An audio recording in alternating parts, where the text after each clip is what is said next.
সাজায় নতুন সাজে। এলে কেন হেথা যেতে হবে কোথা, এলে কেন হেথা যেতে হবে কোথা, কেউ তো ভাবে না বসে খাওয়া আর দাওয়া চাওয়া আর পাওয়া, মাতাল দুনিয়ার রসে এরা মাতাল দুনিয়ার রসে। সুমতি এদের ফিরাও দয়াময়, সুমতি এদের ফিরাও দয়াময়, মিল দাও কথা ও কাজে, হৃদয় ভরে দাও ইমানি আলোতে, সাজায় নতুন সাজে, সাজায় নতুন সাজে। মাননীয় আজকের এই মহতী সভার সভাপতি সাহেব, সামনে বসে থাকা আমার স্নেহের আমার আদরের মা ও খালারা, আর মুখটা নিচে মনে কেন হয়ে যাচ্ছে বারে বারে, এবার ওপর করে রাখছি তো শালা টেढ़ा টেढ़ा অটোমেটিকভাবে আস্তে আস্তে নিচে হয়ে যাচ্ছে। আল্লাহর হাজার শুকরিয়া আদায় করি আমরা যে গত বছর আমরা একটা নির্দিষ্ট দিনে এই ময়দানে সবাই এসেছিলাম। সেদিন এখানে অনেকক্ষণ সময় কাটিয়ে অনেক কথা আপনারা শুনে তারপর বাড়ি গেছিলেন। একটা বছর আল্লাহ তাআলা আপনাকে হায়াতে রেখেছেন বলেই আবার আপনি আজকে মাদ্রাসার আহ্বানে এই প্রাঙ্গণে আসতে পেরেছেন। তাহলে আল্লাহ তাআলা আমাকে যখন এক বছর জীবিত রেখেছেন, এর মাঝখানে আমার নিজের কিছুটা মূল্যায়ন করা দরকার। গত বছর যেগুলো ওয়াজ শুনেছি সেই ওয়াজগুলো কতটা আমি সেগুলোর প্রতি শ্রদ্ধাশীল হয়েছি, কতটি কথাকে আমি মান্যতা দিতে পেরেছি, আর কতটি কথা আমার ছাড়া পড়ে গেছে। এবার আগের তুলনায় যদি আপনার ইমানি হালাত ভালো হয়ে থাকে তাহলে 100 বার আলহামদুলিল্লাহ। আর আজকে কিছু বলবো সেখান থেকে যদি আপনারা আমার 20টা কথার মধ্য থেকে 10টা কথাকে বেছে নেন আর নিয়ে বাড়ি যান, তাহলে আবার বলবো আল্লাহ তাআলার সামনে আলহামদুলিল্লাহ যে আমার মায়েরা আমার খালারা কথাগুলোকে শুধু শুনছেন না, বরং এই কথাগুলোকে তারা মানছেন। এটা হলো আনন্দের কথা। আজকে আপনাদের সামনে যে আলোচনা করব, তো এমন কয়েকটা মহিলার নাম আলোচনা করছি। আমার প্রথম জিজ্ঞাসা, যে কয়জন মহিলার নাম আপনার সামনে আমি নেব, আপনাকে এখানে বসে বসে একটা নেক সংকল্প করতে হবে যে এই মহিলাদের মধ্য থেকে আমি কার মতো নিজেকে বানাবো। আমি আপনার সামনে 4টা মেয়ের নাম বলবো। কোনো একজনকে যদি আপনি ধরেন তাহলে সেই মহিলার চরিত্র, তার সিরাত, এটাকে যদি আজকে জানতে পারেন আর মনে মনে বলেন সে যদি এই চরিত্রকে ধারণ করে এত গুণবতী মহিলা হয়ে থাকতে পারে তাহলে আমি কেন পারবো না, এই কথাটা আপনাকে ভাবনাতে রাখতে হবে। আর মনে মনে এইটা আপনাকে প্রস্তুতি নিতে হবে আমিও ওই মহিলার মতো হব। আর সেই সাথে সাথে আপনাকে কয়েকটা বিধিনিষেধের কথাও বলবো। সেই বিধিনিষেধের প্রতি আপনার যেন সমর্থন থাকে যে হ্যাঁ এটা আল্লাহর ফরমান, কাজে আমি এটাকে মানব, আপনি অমান্য করবেন না। আমি বলি কোরআন মাজিদে এমন একটি মা বা এমন একটি মেয়ে যার আলোচনা এসেছে এবং যার নামে কোরআন মাজিদের সূরার একটা আয়াত নাযিল হয়েছে। আপনি ভাবতে পারেন তাহলে এই মহিলা কত ভাগ্যবতী। এই মহিলা হচ্ছে মূসা আলাইহিস সালাতু ওয়াস সালামের মা। এই মহিলার নামে রব্বুল আলামিন একখানা কোরআন মাজিদে আমাদেরকে আয়াত দিয়েছেন। সেই আয়াত থেকে আমরা কিছু শিখব। কি শিখব? বসে যান, যারা যারা দাঁড়িয়ে আছেন বসে যান। ওই খালাগুলো, ওগো, আরে যারা দাঁড়িয়ে আছো বসে যাও, বসে যাও, বসে যাও। আর কতক্ষণ দাঁড়িয়ে থাকবে? বসো।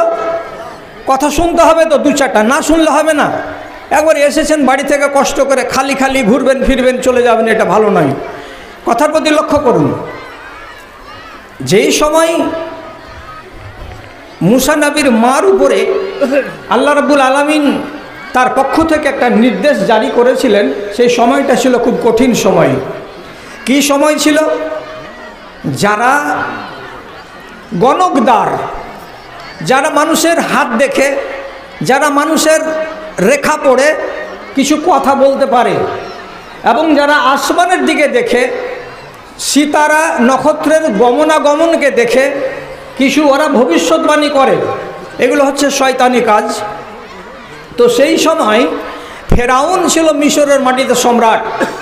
সেই ফেরাউনকে তার গণকদারেরা বলেছিল যে এই বছর আপনার দেশে একটা বেটা ছেলে জন্মগ্রহণ করবে, সেই ছেলেটা বড় হয়ে আপনার রাজত্বকে কেড়ে নেবে, আর আপনি একদম ফাঁকা পড়ে যাবেন, আপনার চেয়ারে বসার ক্ষমতা আর থাকবে না। বাচ্চাটা কিন্তু এই বছরই জন্মিবে। খেয়াল করলেন কথায়? বাচ্চাটা, বেটা ছেলে বাচ্চাটা এই বছরই জন্মিবে, এ কথাটা মাথায় রাখেন। ফেরাউনের মতো মাথা মোটা লোক ও কথাটাকে বিশ্বাস করলো, আর করার পরে আইন জারি করে দিল। কি আইন করলো? এই বছর আমাদের মিশরের মাটিতে যত মেয়ে ছেলের পেট থেকে বাচ্চা ভূমিষ্ঠ হবে, সরকারি লোকেরা গিয়ে দেখবে, যদি পুরুষ ছেলে হয় তাহলে তাকে কতল করে দেবে, আর যদি মহিলা হয় তাহলে ছেড়ে দেবে, ওর মা ওকে দুধ পান করাবে। তাহলে কত হাজার হাজার হাজার বাচ্চাকে এই জল্লাদ ফেরাউন জবে করে দিয়েছিল।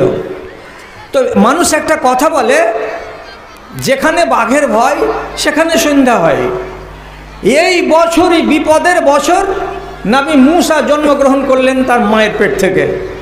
আচ্ছা, এই বাচ্চাটা বাঁচবে কি করে? এবার বাচ্চা কি জীবনে চুপ থাকে? বাচ্চা তো কাঁদবে।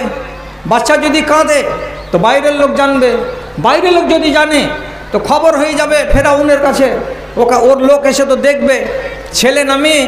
যখনই দেখবে এটা ছেলে, তখনই তো চোখের সামনে জবে করবে। বিশাল বিপদে পড়ে গেল কে? তো মূসা নবীর মা। এই মহিলাকে কেন বাছাই করেছি আপনাকে 2-3 মিনিট পরে বলছি। যখন দুধ খাওয়াই তখন বারে বারে চিন্তা করে, হারে ধন, তোকে দুধ খাওয়াবো, মায়া বাড়বে, মমতা বাড়বে, তোর উপরে আমার কলেজার সম্পর্ক এটা আরও গভীর হবে। কিন্তু 3 দিন পরে যদি আমি ধরা পড়ে যাই তো আমার চোখের সামনে তো তোকে কতল করবে। তো তাহলে তোমাকে দুধ খাওয়াচ্ছি বটে, কিন্তু আমার মনের ভেতরটা ঠিক নাই, শান্তিতে নাই।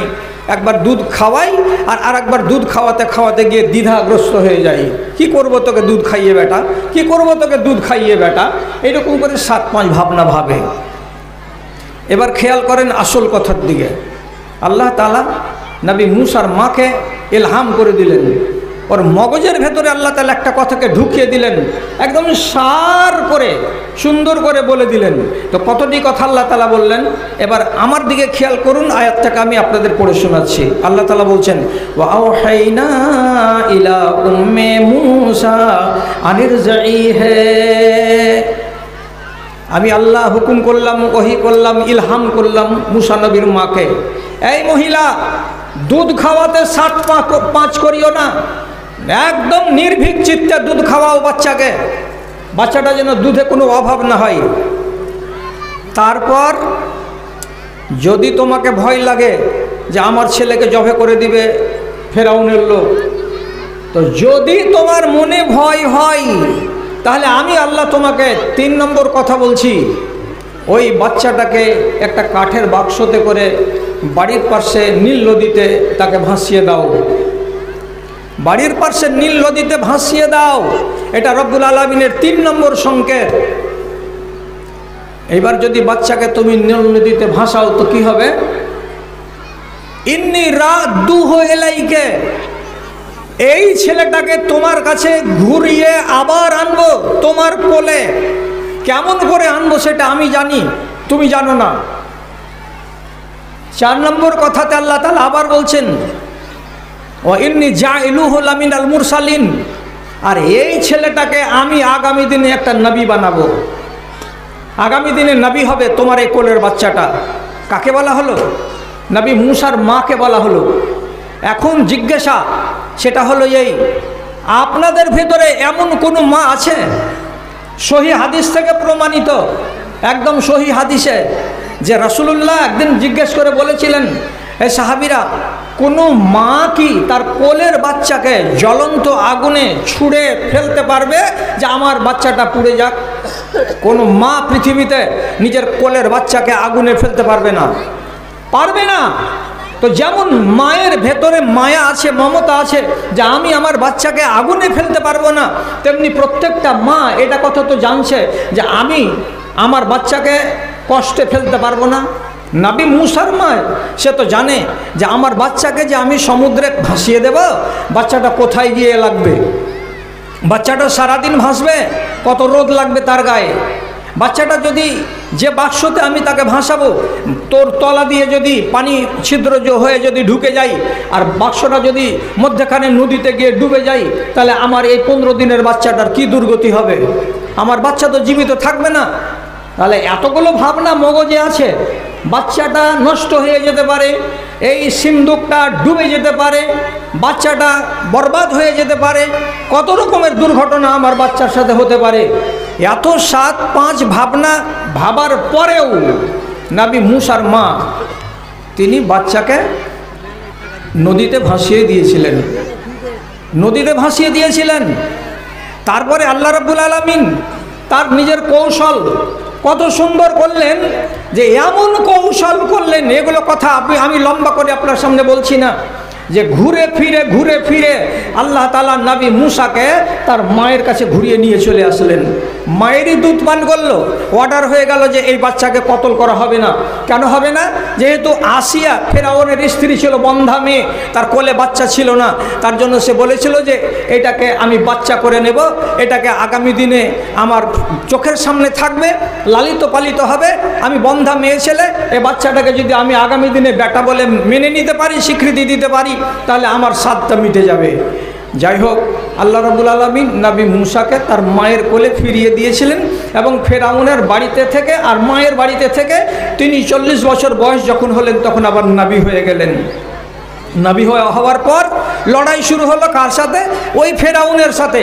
যে ফেরাউন ভেবেছিল যে আমার রাজত্বকে কেড়ে নিবে কোনো একটা বাচ্চা ছেলে, অতএব হাজার হাজার বাচ্চাকে জবে করেছিল, কিন্তু আল্লাহর কুদরতটা দেখেন যে এই বাচ্চাটা জবে হলো না, বাচ্চাটাও বেঁচে গেল, আবার ফেরাউনের দরবারে মানুষ হওয়ার সুযোগ পেয়ে গেল।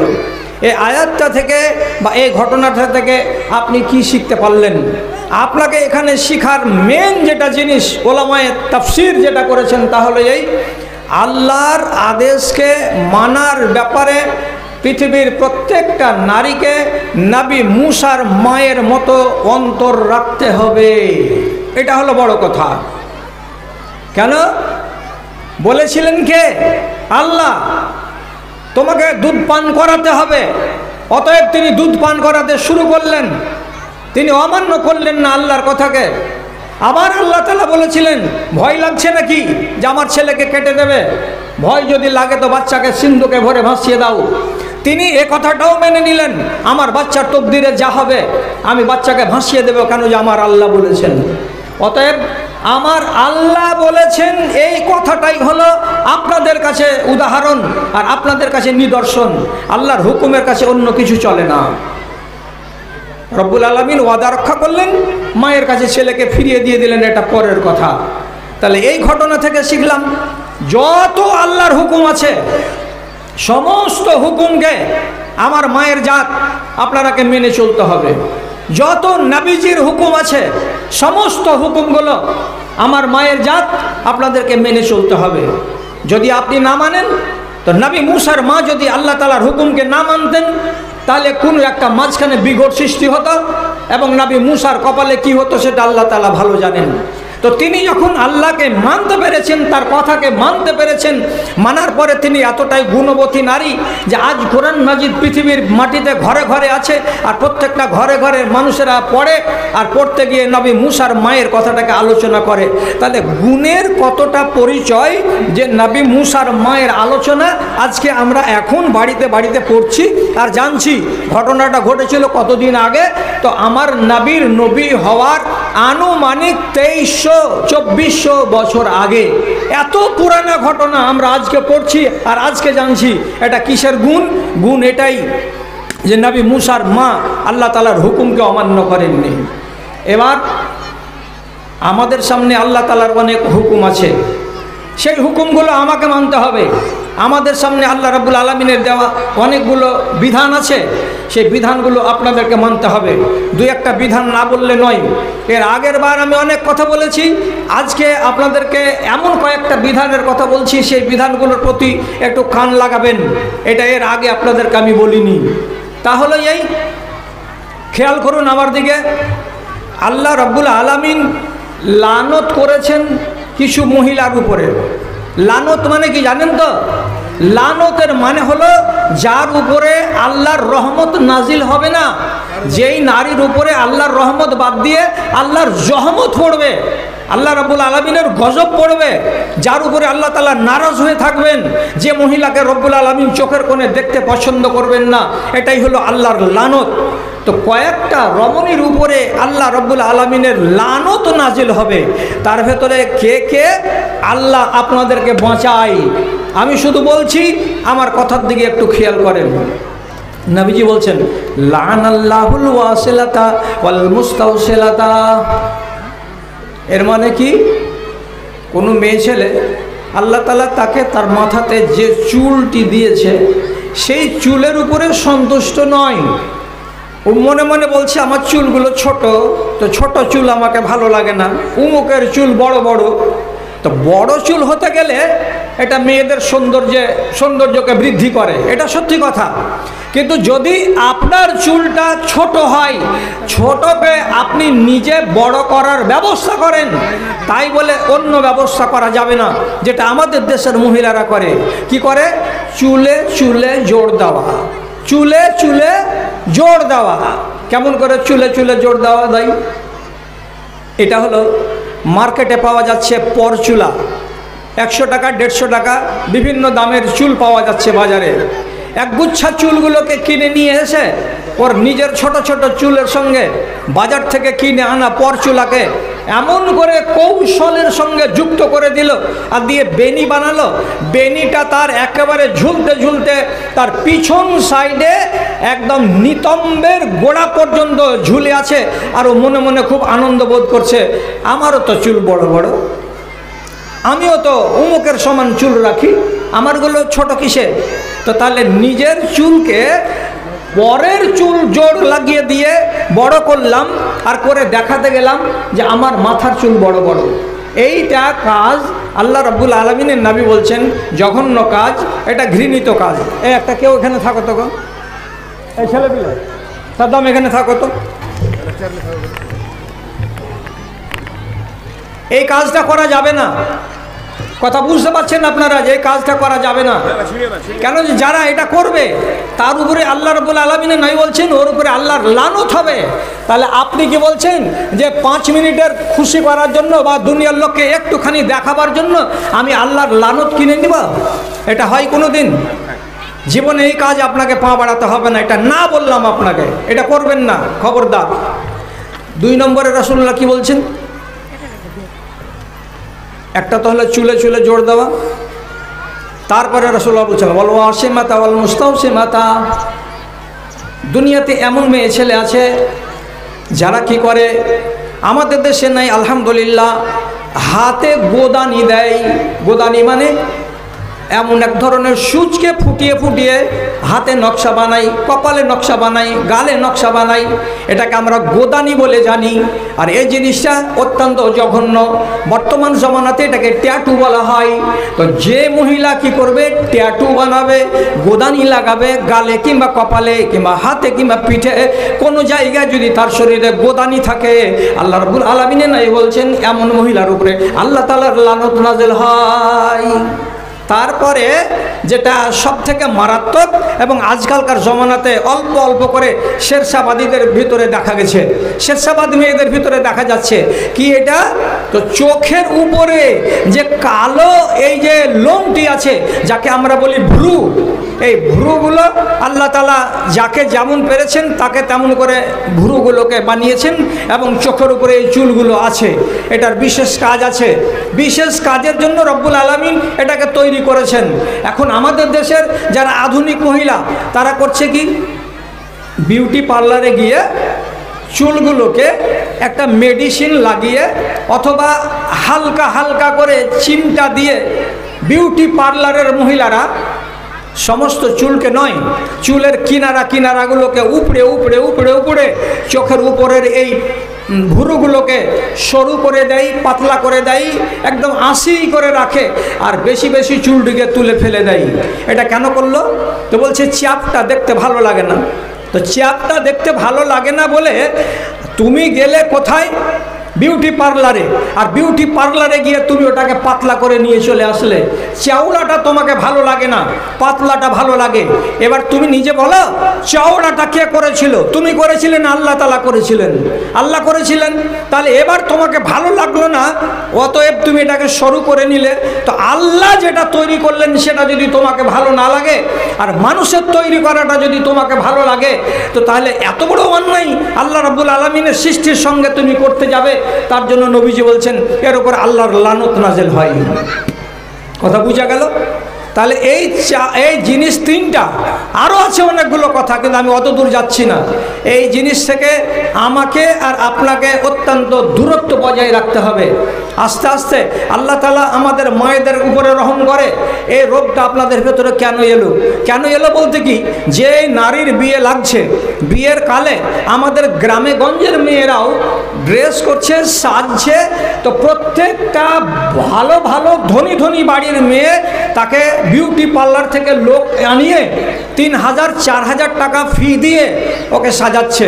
ওকে শ্বশুর বাড়ি পাঠাবার আগে ওর গালে, ওর কপালে, ওর চোখের উপরগুলোতে, কোনোগুলোতে গোল গোল নকশা, কোনোগুলোতে সোনালি, কোনোগুলোতে পিঙ্কি রং, কোনোগুলোতে আর কোনো রং দিয়ে তাকে ঘন্টা 1.5 ঘন্টা ধরে সাজাচ্ছে। এক একটা কুচিগুলোকে মেপে মেপে বসাচ্ছে, আর এক একটা কুচিতে এক একটা করে পিন বসিয়ে বসিয়ে দিচ্ছে। আর দেওয়ার পরে তার গায়ে কেমন করে চাদরটা চড়াতে হবে, কোন দিকে ঝুলে থাকবে, কোন দিকে টেনে থাকবে, ইত্যাদি ইত্যাদি কাজগুলোকে করে নিচ্ছে। কাকে দিয়ে? একটা ভাড়াটিয়া মেয়েকে দিয়ে। আমার বেটি আর আপনার বেটি যখন 10-এর সামন থেকে বিদায় হয়ে চলে যাচ্ছে ট্যাক্সিতে উঠতে, যখন বাপ ওকে বিদায় করে দিচ্ছে, জামাইয়ের হাতে যখন ওকে তুলে দিচ্ছে, তখন আমাদের মতো যারা বরযাত্রী ছিলাম আমরা হাজার হাজার লোক দেখতে পাচ্ছি।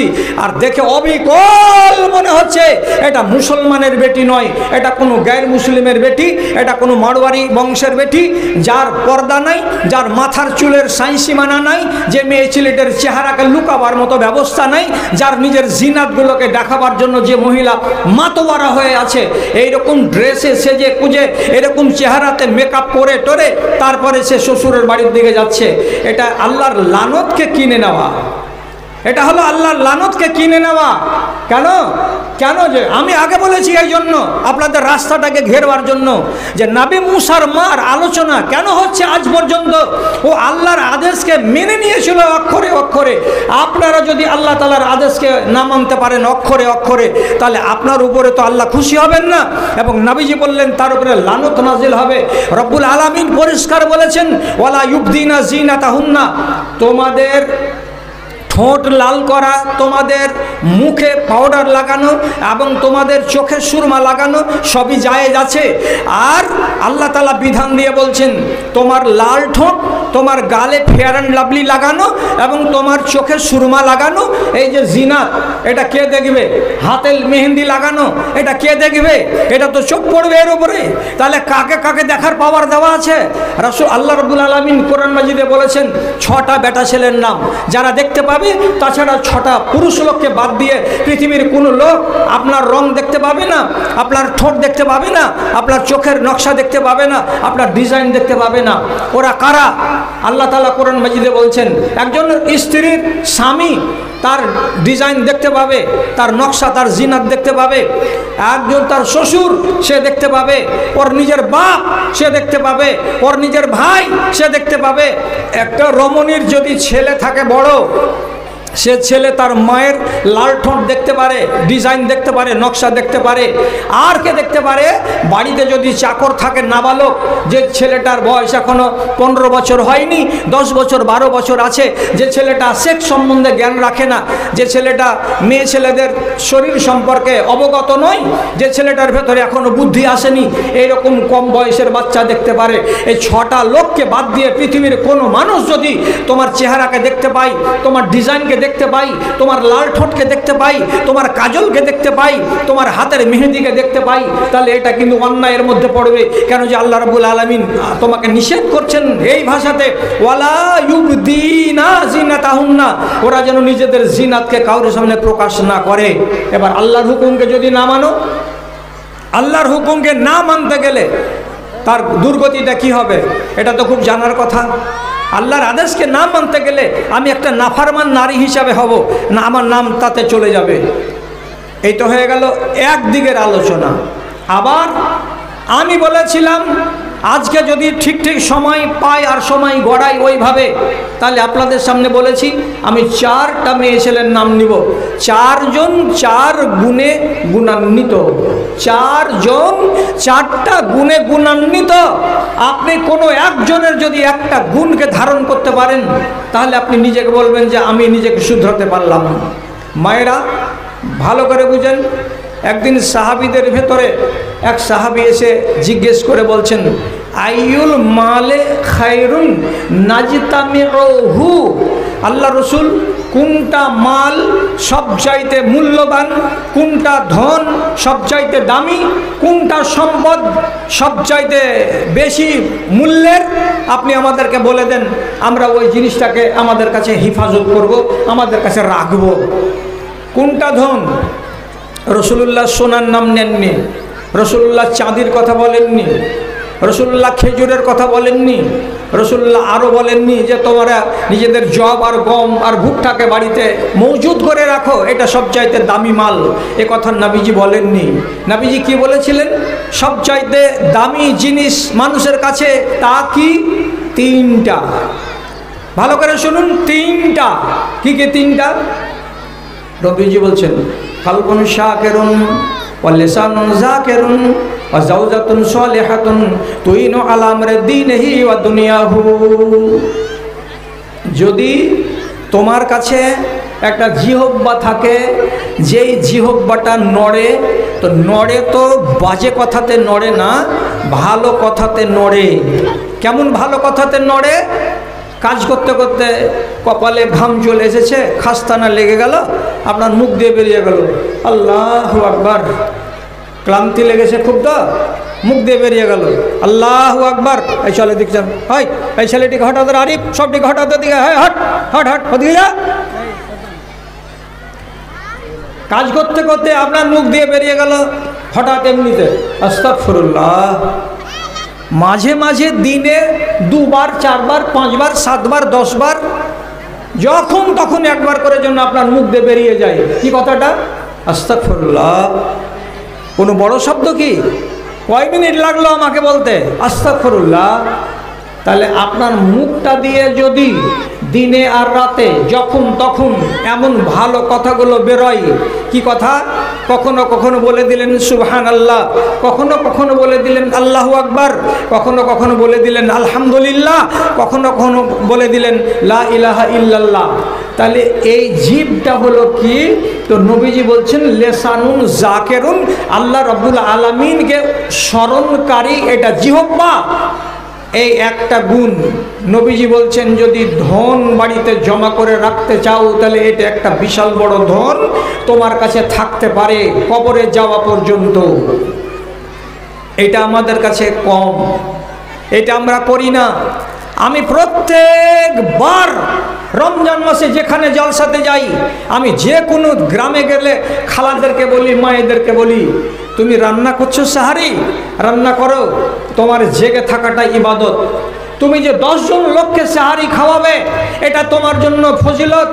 তুমি যে লকড়িটাকে চুলার ভেতরে ঢুকাবে, তো চুলার ভেতরে ঢুকে চুপচাপ চুলার কাছে বসে না থেকে তোমার যদি 3টা ছোট ছোট সূরা মুখস্থ থাকে, সূরা 3টাকে বলো। যদি তোমার আয়াতুল কুরসি মাথায় থাকে, মনে থাকে, চুলার কাছে বসে বসে আয়াতুল কুরসিটাকে বলো। যদি তোমার ওই টাইমগুলোতে ছোট